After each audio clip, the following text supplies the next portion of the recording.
Choose a friend wisely. Why? Because there are tendency that our friends will shape our future. Busa atong pilion kung kinsa ang gusto natong himuon nga mga higala, mga kaigsunan. Ilabi na gyud sa atong mga kabatan-unan.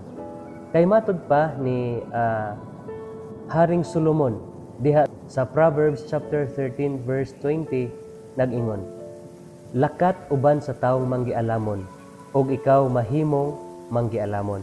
Apan ang kauban sa mga buang magaantos tungod ni ana.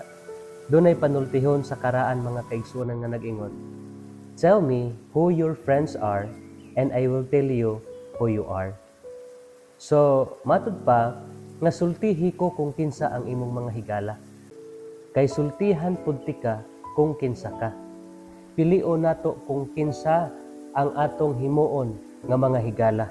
Kay sometimes ang mga higala manggod mga kaigsunan sulusama nig elevator, no? Dunay mga higala nato nga dalhon ta pataas ug tudluan ta sa paghimo og mga maayong butang atubangan sa Ginoo ug masab sa mga tawo. Pero duna po'y mga higala nato mga kaigsunan that will bring us down. Unya mahimo na Hinoo makompromiso ang atong tagsa-tagsa ka mga kinabuhi. No? Makompromiso nato ang atong relasyon sa atong pamilya. Makompromiso pod nato ang atong relasyon ngadto sa Ginoo. And most of all, makompromiso nato ang atong espirituhanon nga mga kinabuhi. Hinumdumi ni mga kaigsunan.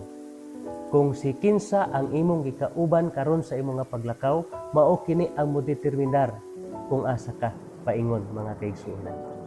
Mas maayo mga kaigsunan nga atong kuyugan sa paglakat kadtong mga higala nato nga may paghigugma sa ato nga Ginoo. Likayan nato ang pagpakihugoy-hugoy ni atong mga higala nga walay pagbati sa paghigugma diha sa ato nga Ginoo.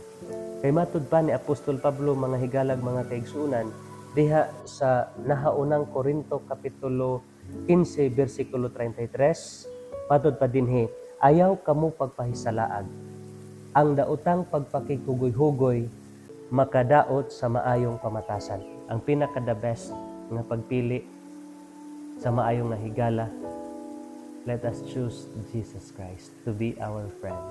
So atong pilion nga si Kristo nga mao ang suod nato nga higala. Kay nganuman mga kaigsunan, magkinaunsa ang ato nga mga kinabuhi.